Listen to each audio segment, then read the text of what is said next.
Hello! Magandang umaga po sa inyo lahat.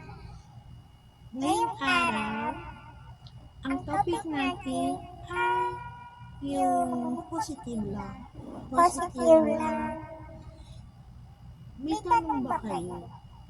Kung ano yung totoo o tunay na Christian? Yung bang mga tao na nagbabasa ng Biblia, nagsisimba, nagdadasal kay Jesucristo? Hindi ko po alam. Ibabalik ko po yung tanong sa sarili ko. Kasi pag sinabing Kristiyano ka,